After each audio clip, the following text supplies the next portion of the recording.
Pada masa setelah air bah besar yang melanda seluruh bumi, ketika umat manusia mulai menyebar kembali dari kaki pegunungan Ararat dan menyusun kembali kehidupan mereka yang hancur, hiduplah seorang tokoh penting yang berasal dari garis keturunan manusia pertama yang selamat dari bencana besar itu. Ia adalah Arphaxad, putra dari Sam, cucu dari Nuh, salah satu dari 3 lelaki yang mewarisi dunia baru pasca air bah. Arphaxad lahir tidak lama setelah peristiwa besar itu, dalam suasana yang masih dipenuhi dengan kekhawatiran, namun juga harapan yang besar akan masa depan yang lebih baik. Ia tumbuh besar dalam lingkungan yang sangat religius dan disiplin. Ayahnya, Sam, merupakan seorang laki-laki yang sangat setia pada ajaran ayahnya, Nuh, dan sering mengingatkan anak-anaknya akan pentingnya hidup dalam ketundukan kepada Sang Pencipta, serta menjaga bumi yang telah dipercayakan kepada mereka. Sejak muda, Arphaxad menunjukkan tanda-tanda kebijaksanaan yang luar biasa. Ia sangat memperhatikan kondisi masyarakat sekitarnya yang saat itu masih terpencar-pencar dan hidup dalam kelompok-kelompok kecil tanpa tatanan yang jelas. Ia mulai berpikir tentang bagaimana seharusnya manusia hidup dalam keteraturan dan keadilan. Ia belajar banyak dari ayahnya tentang sejarah manusia sebelum air bah, tentang penyebab kehancuran umat dahulu, dan bagaimana caranya membangun peradaban yang tidak mengulangi kesalahan yang sama. Ketika dewasa, Arphaxad memutuskan untuk memisahkan diri dari garis utama keluarganya dan memulai perjalanan menuju timur, ke tanah yang masih belum banyak dijamah manusia. Ia melintasi lembah dan pegunungan, membawa serta para pengikutnya yang juga menginginkan kehidupan baru yang teratur dan damai. Di sebuah lembah subur yang berada di wilayah yang kelak dikenal sebagai Mesopotamia bagian utara, Arphaxad mendirikan sebuah permukiman yang menjadi cikal bakal dari sebuah kerajaan besar. Kerajaan yang ia dirikan berkembang dengan sangat pesat. Ia tidak hanya memimpin sebagai seorang penguasa, tetapi juga sebagai seorang guru dan pembimbing rohani. Ia menetapkan hukum-hukum yang adil, membangun sistem pertanian yang maju, dan mengajarkan rakyatnya untuk hidup dalam persatuan dan kedamaian. Dengan kepribadiannya yang bijak dan keputusannya yang tegas namun adil, Arphaxad segera dikenal sebagai pemimpin besar di kawasan tersebut. Pengaruh Arphaxad tidak hanya terbatas pada wilayah kekuasaannya sendiri. Ia menjalin hubungan dengan kelompok-kelompok lain yang berada di sekitar wilayah Timur Tengah. Ia dikenal sebagai mediator yang mampu menyelesaikan konflik antar suku dan memperluas wilayah kerajaannya tanpa banyak peperangan. Karena itulah, kerajaan Arphaxad menjadi salah satu kekuatan besar dan disegani di Timur Tengah kuno. Peradaban yang ia bangun turut berkontribusi pada perkembangan awal bahasa, tulisan, dan struktur sosial yang kelak mempengaruhi banyak bangsa di wilayah itu. Dari garis keturunannya, lahir pula tokoh-tokoh besar yang memainkan peran penting dalam sejarah manusia, termasuk para leluhur bangsa-bangsa Semitik. Arphaxad menjadi simbol dari harapan baru umat manusia setelah kehancuran besar dan dikenang sebagai pendiri kerajaan yang bukan hanya kuat secara militer, tetapi juga kokoh dalam nilai-nilai spiritual dan moral. Warisan Arphaxad tetap hidup dalam catatan sejarah dan kisah-kisah turun-temurun. Ia dikenang bukan sekadar sebagai pendiri kerajaan, tetapi sebagai pelopor peradaban yang mengangkat martabat manusia melalui tatanan hidup yang berkeadilan, pengetahuan, dan kesalehan. Hingga kini, nama Arphaxad tetap menjadi bagian dari silsilah penting umat manusia sebagai pengingat akan awal mula dari banyak bangsa besar di dunia timur. Seiring berjalannya waktu, kerajaan yang dibangun oleh Arphaxad semakin makmur. Sungai-sungai yang mengalir di sekitar wilayah permukiman menjadi sumber kehidupan bagi pertanian, perikanan, dan irigasi yang maju. Rakyatnya hidup dalam kesejahteraan, dan kota-kota mulai dibangun dengan tata letak yang menunjukkan pemahaman tinggi akan arsitektur dan perencanaan wilayah. Arphaxad menyadari pentingnya ilmu pengetahuan dan pendidikan bagi keberlangsungan sebuah peradaban. Ia mendirikan pusat-pusat pembelajaran di mana para pemuda diajarkan berbagai keterampilan, mulai dari bercocok tanam, membuat alat dari logam, menulis pada lempengan tanah liat, hingga membaca tanda-tanda langit. Ia percaya bahwa kebijaksanaan adalah cahaya yang akan menerangi jalan generasi mendatang.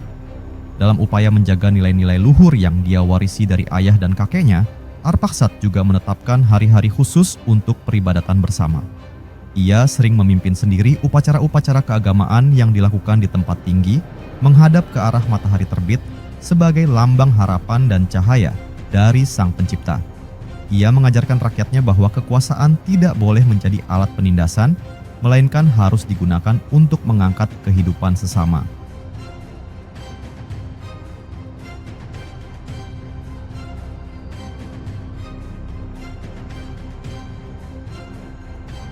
Di bawah kepemimpinannya, masyarakat hidup dalam hukum yang teratur dan keadilan yang ditegakkan. Tidak ada yang berkuasa sewenang-wenang, dan semua keputusan penting selalu melalui musyawarah bersama para penatua dan penasihat kerajaan. Arpakshad percaya bahwa suara rakyat adalah bagian dari kehendak Tuhan yang harus didengar dan dihormati.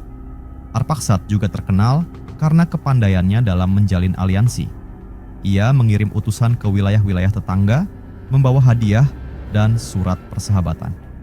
Dengan kebijakan luar negeri yang bijak ini, kerajaan Arpakshad tidak hanya memperluas wilayah pengaruhnya, tetapi juga menyerap berbagai budaya dan kearifan lokal yang kemudian memperkaya peradaban mereka.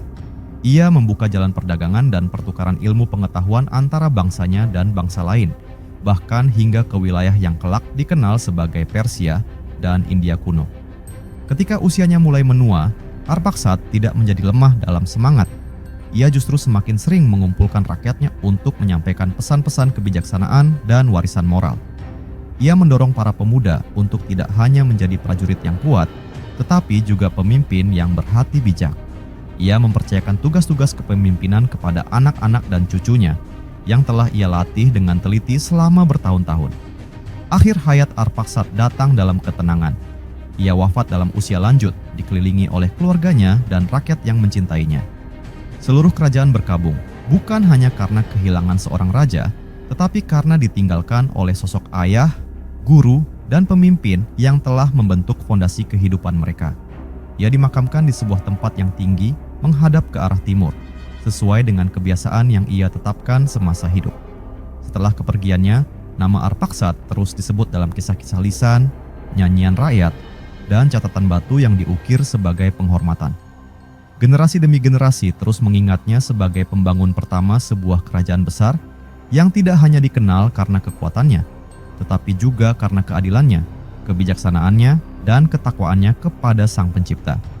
Kerajaan Arpakshad menjadi benih dari banyak bangsa besar di Timur Tengah, dan dari keturunannya lahir tokoh-tokoh besar yang mengubah arah sejarah manusia. Ia bukan hanya leluhur secara darah, tetapi juga secara nilai-nilai dan peradaban. Warisan Arpakshad tidak berhenti hanya pada kejayaan kerajaannya atau kebijaksanaan yang diwariskan kepada rakyatnya.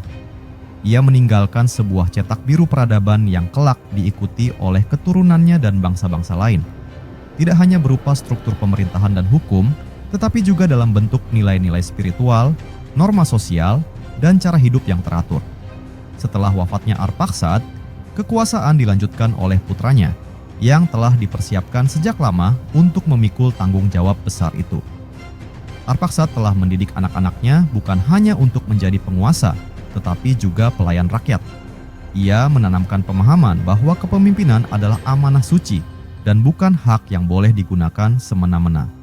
Melalui jalur keturunannya, muncul tokoh-tokoh besar seperti Shlah dan Eber yang turut memainkan peran penting dalam pembentukan bangsa-bangsa besar yang muncul di Timur Tengah dan sekitarnya. Nama Arpakshad menjadi bagian dari silsilah yang dicatat dan dikenang oleh berbagai budaya besar, bahkan hingga ribuan tahun setelah kepergiannya. Ia tidak hanya dihormati oleh bangsa Semitik sebagai leluhur mereka, tetapi juga oleh banyak bangsa lain yang mengakui pengaruhnya dalam perkembangan awal peradaban manusia. Dalam catatan-catatan tua, baik yang tertulis di atas batu, tanah liat, maupun yang dituturkan secara lisan, nama Arpakshad disebut dengan penuh hormat dan penuh makna. Kota-kota yang ia bangun berkembang menjadi pusat-pusat perdagangan dan kebudayaan. Pelabuhan-pelabuhan di tepi sungai mulai menjadi tempat persinggahan para pedagang dari negeri-negeri jauh. Di pasar-pasarnya terdengar berbagai bahasa dari bangsa lain, dan barang-barang dari penjuru dunia mulai mengalir masuk. Namun, meski terbuka pada dunia luar, masyarakat kerajaan Arpakshad tetap teguh memegang nilai-nilai asli yang diwariskan oleh sang pendiri. Kejujuran, kesederhanaan, dan ketundukan pada kehendak yang maha kuasa. Legenda-legenda tentang Arpakshad menjadi bahan ajar di sekolah-sekolah awal, tempat para pemuda belajar tentang sejarah leluhur mereka. Ia sering digambarkan sebagai seorang raja berjanggut putih panjang, mengenakan jubah dari kain tenun halus dengan tongkat kayu yang menjadi simbol kebijaksanaannya. Dalam lukisan-lukisan kuno dan ukiran batu, ia selalu digambarkan berdiri tegak, menghadap ke langit, seolah sedang berbicara kepada kekuatan yang lebih tinggi. Beberapa generasi setelahnya, ketika dunia mulai mengalami perpecahan bahasa dan migrasi besar-besaran, nama Arphaxad tetap terjaga sebagai penanda asal-usul dan identitas.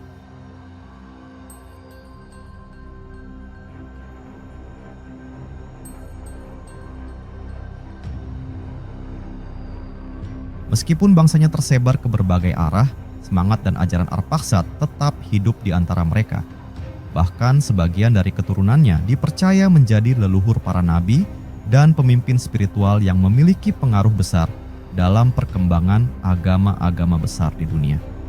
Tidak sedikit yang menganggap bahwa Arphaxad bukan hanya pendiri kerajaan dalam arti politik, tetapi juga seorang nabi dalam arti kebijaksanaan hidup. Ia mengajarkan jalan hidup yang lurus, membimbing manusia untuk menjauh dari keserakahan dan kedurhakaan, dan membawa mereka menuju kehidupan yang harmonis dengan alam serta sesama manusia. Kini, ribuan tahun setelah era Arphaxad berlalu, sebagian besar bangunan dan peninggalan fisiknya mungkin telah lenyap di telan waktu, namun namanya tetap hidup. Ia menjadi simbol awal mula tatanan peradaban setelah bencana terbesar umat manusia, menjadi perwujudan harapan bahwa dari kehancuran bisa tumbuh kehidupan baru yang lebih bijaksana dan kuat. Demikianlah kisah panjang Raja Arphaxad, putra dari Sam dan cucu dari Nuh, pendiri kerajaan besar yang meletakkan dasar peradaban di Timur Tengah kuno dan leluhur dari banyak bangsa yang kemudian memainkan peran besar dalam sejarah manusia. Setelah wafatnya Arphaxad, kenangan akan kepemimpinannya tidak hanya disimpan oleh rakyatnya dalam hati, tetapi juga diabadikan dalam berbagai simbol kebudayaan. Di tengah padang Mesopotamia, tempat kerajaan Arphaxad pernah berdiri megah, dibangun tugu-tugu batu besar yang mengisahkan perjalanan hidupnya.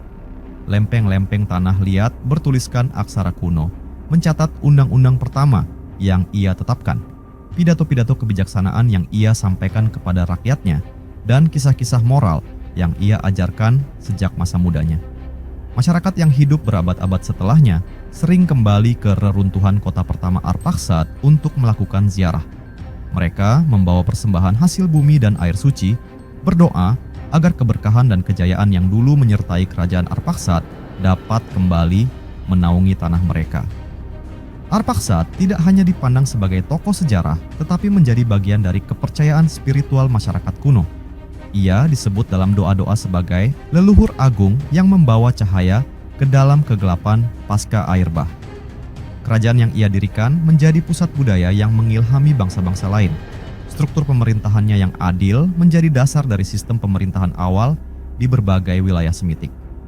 Bahasa yang berkembang di wilayah Arphaxad turut menjadi akar dari bahasa-bahasa besar seperti Ibrani dan Aram, yang kelak menjadi bahasa suci dalam berbagai kitab suci agama besar.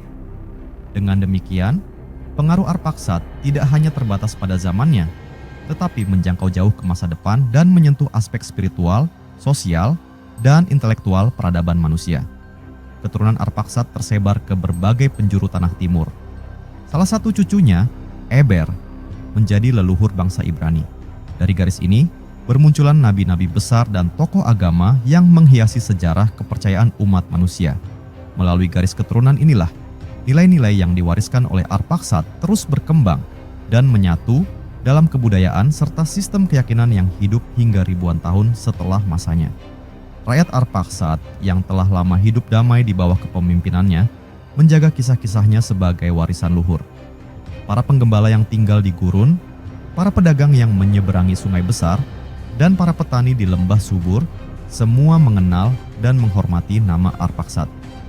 Kisah tentang kecerdasannya dalam memecahkan sengketa, ketegasannya dalam menegakkan hukum, dan kelembutannya terhadap rakyat miskin menjadi teladan hidup bagi mereka yang memegang tampuk kekuasaan di masa-masa berikutnya. Beberapa abad kemudian, nama Arphaxad dicatat dalam silsilah agung yang disusun oleh para ahli kitab. Ia tidak hanya dianggap leluhur secara fisik, tetapi juga leluhur spiritual yang mewariskan nilai-nilai kehidupan yang adil, penuh tanggung jawab, dan bersandar pada kehendak ilahi. Dalam pandangan sebagian tradisi keagamaan, Arphaxad dipandang sebagai salah satu pemegang hikmah tertua yang menjadi jembatan antara manusia pasca bencana dan dunia baru yang tertata. Pengaruh Arphaxad tidak hanya menyebar secara turun-temurun melalui darah, tetapi juga melalui gagasan. Pemikiran tentang keadilan, kepemimpinan yang bersih, dan tanggung jawab sosial yang ia canangkan menjadi dasar dari berbagai hukum dan sistem nilai dalam budaya Timur kuno. Ia menjadi contoh bahwa peradaban bukan hanya dibangun oleh kekuatan militer atau kekayaan materi, tetapi oleh moralitas, ilmu pengetahuan, dan iman. Kini, ketika nama-nama besar kerajaan kuno telah tenggelam bersama debu sejarah, nama Arphaxad tetap dikenang sebagai salah satu pilar peradaban manusia. Ia bukan sekadar tokoh masa lalu, tetapi simbol dari harapan, pembaruan, dan kebangkitan umat manusia setelah melalui masa tergelapnya.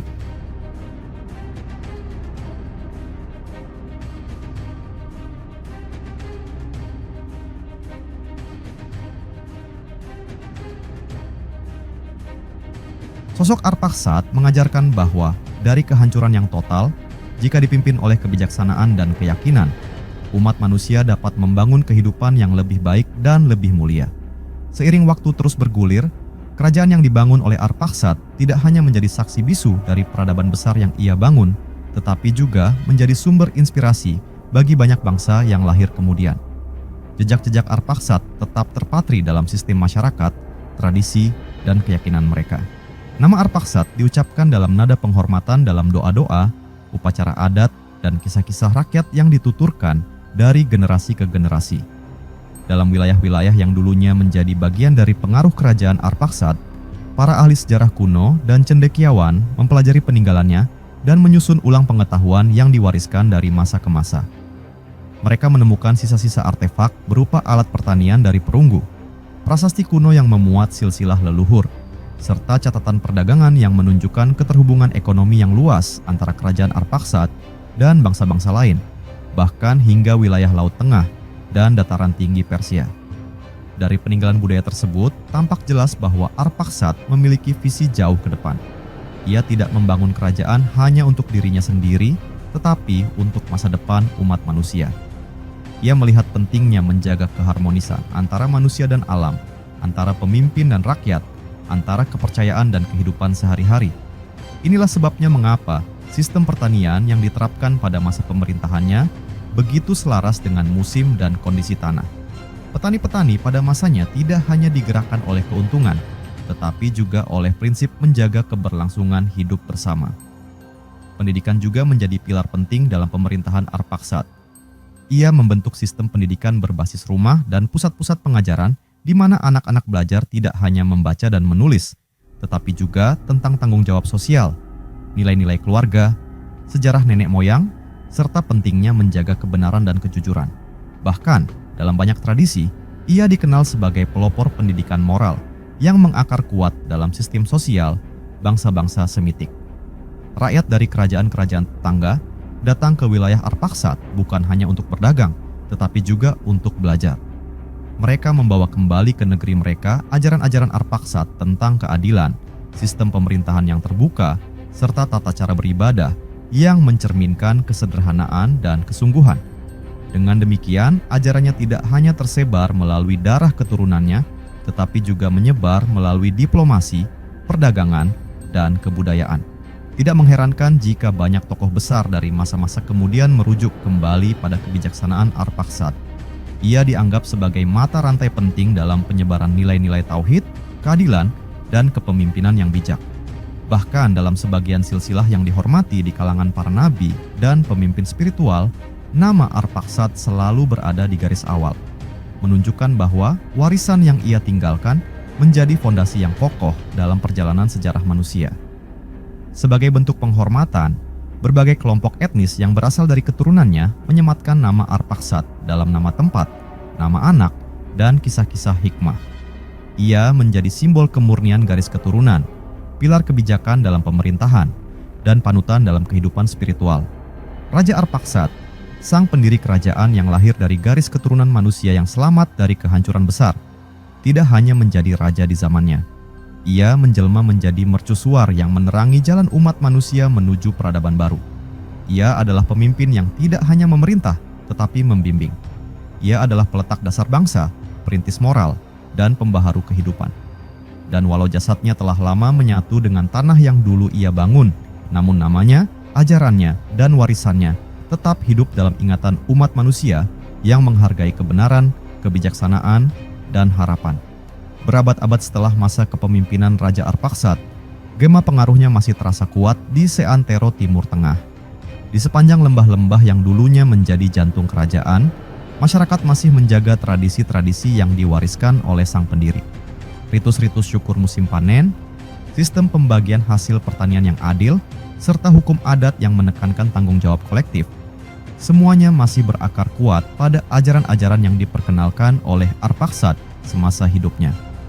Beberapa pemukiman yang dahulu berada di bawah perlindungannya telah tumbuh menjadi kota-kota besar dengan bangunan megah dan pusat-pusat pengetahuan.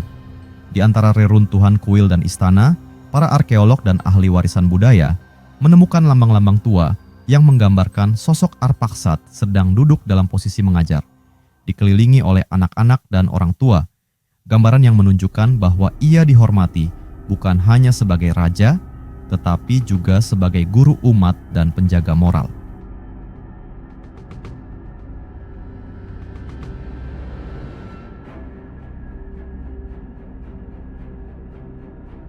Para sejarawan kuno menulis bahwa Arphaxad adalah satu dari sedikit pemimpin yang berhasil mempersatukan rakyat dari berbagai latar belakang etnis dan bahasa. Ia percaya bahwa perbedaan bukanlah alasan untuk pertikaian, tetapi ladang untuk tumbuhnya hikmah dan keberagaman yang memperkaya kehidupan. Karena itu, wilayah kekuasaannya dikenal sebagai salah satu tempat paling stabil di masanya. Bahkan saat kerajaan-kerajaan lain sibuk berperang, wilayah Arphaxad tetap damai dan makmur. Salah satu warisan terbesarnya adalah prinsip musyawarah dalam pengambilan keputusan penting. Setiap persoalan besar, baik soal pertahanan, perpajakan, maupun penyelesaian sengketa antar warga, selalu dibahas dalam pertemuan besar yang melibatkan perwakilan dari tiap suku dan wilayah. Disinilah benih sistem pemerintahan berbasis partisipasi mulai ditanam, jauh sebelum istilah demokrasi dikenal oleh dunia barat. Dalam budaya Arphaxad, setiap suara memiliki nilai, dan setiap keputusan harus berakar pada keadilan. Selain itu, Arphaxad dikenal karena kecintaannya terhadap bumi dan alam. Ia menganjurkan agar rakyat tidak merusak tanah demi keuntungan sesaat. Di wilayah kekuasaannya, ditegakkan larangan menebang hutan secara berlebihan, meracuni sungai, atau mengeringkan rawa untuk lahan cepat tanam. Ia bahkan membentuk kelompok khusus yang bertugas menjaga keseimbangan alam, yang di kemudian hari dikenal sebagai Cikal, bakal penjaga lingkungan dalam kebudayaan Timur kuno. Di ranah spiritual, Arphaxad menanamkan pemahaman bahwa Tuhan yang Esa tidak memerlukan persembahan berlebihan atau ritual yang rumit, melainkan kehidupan yang lurus dan hati yang bersih. Ajaran ini menjadi dasar dari perkembangan keyakinan-keyakinan monoteistik yang kelak tumbuh di kalangan keturunannya. Ia tidak mendirikan kuil-kuil megah untuk membanggakan kekuasaan, melainkan membangun tempat-tempat doa yang sederhana namun sakral, di mana rakyat dapat merenung dan mendekatkan diri kepada Sang Pencipta tanpa perantara. Ketika cucu cicitnya menyebar ke berbagai daerah, membawa serta darah dan ajaran Arphaxad, benih peradaban baru pun bermunculan. Di tanah Kanaan, Babel, bahkan hingga ke dataran tinggi Anatolia, nilai-nilai luhur yang diwariskannya tetap hidup dan berkembang. Masyarakat yang menjaga ajarannya dikenal lebih damai, lebih bersahabat terhadap sesama, serta lebih kuat dalam menghadapi ujian zaman. Nama Arphaxad tidak pernah pudar, bahkan ketika dunia mengalami pergantian kekuasaan, invasi, dan kehancuran peradaban. Ia tetap disebut dalam berbagai naskah suci, catatan sejarah, dan bahkan dalam nyanyian pengantar tidur. Ia telah menjadi lebih dari sekadar manusia. Ia adalah simbol harapan pasca bencana, panutan kepemimpinan yang adil, dan nenek moyang dari banyak bangsa besar yang kelak membentuk wajah sejarah manusia.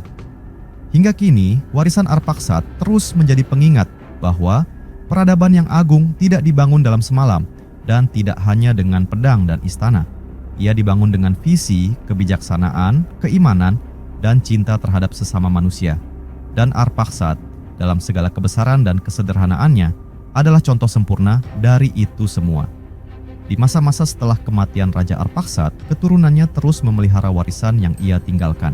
Mereka tidak hanya menjaga silsilah darah, tetapi juga mempertahankan prinsip-prinsip kehidupan yang ia ajarkan. Dalam rumah-rumah keluarga besar, kisah tentang Arphaxad menjadi bagian dari pendidikan anak-anak. Setiap anak diajarkan untuk mengenal siapa leluhurnya, apa yang telah dilakukan Sang Raja Agung itu, dan mengapa mereka harus bangga menjadi bagian dari garis keturunan yang diberkahi. Para penulis dan pujangga zaman kuno menuliskan kisah Arphaxad dalam bentuk puisi epik, prosa panjang, dan prasasti batu. Dalam tulisan-tulisan itu, Arphaxad digambarkan sebagai penggembala umat yang tidak hanya tahu arah jalan, tetapi juga tahu kapan harus berhenti, merenung, dan kembali pada nilai-nilai kebenaran.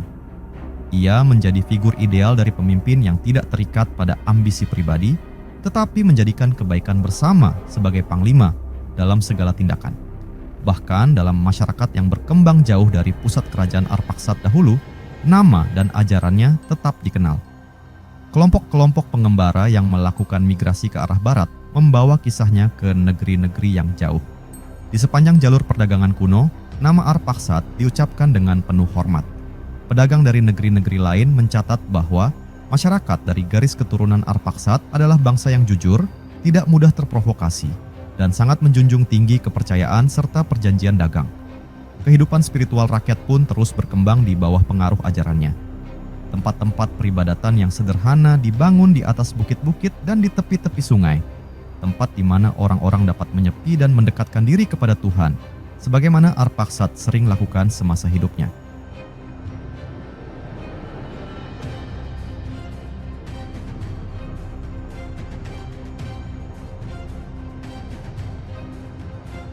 Ia tidak pernah mengajarkan penyembahan kepada dirinya dan selalu mengingatkan rakyat bahwa ia hanyalah manusia biasa yang diberi amanah besar. Ia berulang kali mengatakan bahwa semua pujian dan kemuliaan hanya milik Sang Pencipta. Kejujuran dan ketekunan adalah dua nilai utama yang paling sering disebut dalam wasiat-wasiat Arphaxad kepada keturunannya. Dalam salah satu catatan batu yang ditemukan di reruntuhan istana pertama miliknya, terukir kalimat, "Kebesaran seorang raja tidak diukur dari luasnya wilayah yang ditaklukkan, tetapi dari seberapa besar ia dapat menahan diri dari kezaliman dan seberapa jauh ia berjalan bersama rakyatnya dalam kejujuran." Tidak mengherankan jika selama berabad-abad kemudian, saat kerajaan-kerajaan baru muncul dan silih berganti, nama Arphaxad tetap menjadi rujukan dalam penyusunan sistem pemerintahan dan hukum. Beberapa raja dari generasi setelahnya bahkan menulis dalam prasasti penobatan mereka bahwa mereka memerintah dalam semangat Arphaxad, sebuah pernyataan yang menandakan keinginan mereka untuk melanjutkan semangat kepemimpinan yang adil, bersih, dan penuh tanggung jawab. Lebih jauh lagi, Arphaxad menjadi simbol pertautan antara sejarah dan iman. Dalam banyak tradisi keagamaan yang muncul kemudian, namanya tidak hanya tercatat dalam silsilah sebagai leluhur, tetapi juga dikenang sebagai pembawa awal dari janji ketuhanan bagi umat manusia. Ia adalah titik temu antara masa lalu yang penuh luka akibat air bah dan masa depan yang penuh harapan dan pembangunan. Ia adalah bukti nyata bahwa dari kehancuran total, manusia dapat membangun dunia baru dengan fondasi yang lebih kuat, fondasi moral, spiritual, dan sosial. Kebijaksanaan Arphaxad pun menjadi dasar pembentukan hukum-hukum adat yang bertahan selama ribuan tahun. Banyak peradaban yang menjadikan prinsip-prinsip hukum peninggalannya sebagai dasar dalam menyusun peraturan, bahkan hingga masa kekaisaran besar seperti Babilonia dan Asyur. Meskipun telah dimodifikasi sesuai zaman dan kebutuhan, prinsip dasarnya tetap sama. Keadilan harus ditegakkan tanpa pandang bulu, rakyat harus dilindungi dari kerakusan, dan pemimpin harus menjadi pelayan pertama bagi rakyatnya. Kini, meskipun debu zaman telah menutupi sebagian besar jejak fisik dari kerajaan Arphaxad, tetapi nilai-nilai yang ia bangun terus hidup dan berkembang. Ia telah menjadi semacam roh peradaban awal, figur yang mengajarkan bahwa kemajuan manusia harus seimbang antara kekuatan dan kebajikan, antara kemegahan dan kerendahan hati. Ia adalah saksi sejarah, guru abadi, dan pemimpin yang namanya ditulis dengan tinta emas dalam kitab besar perjalanan umat manusia.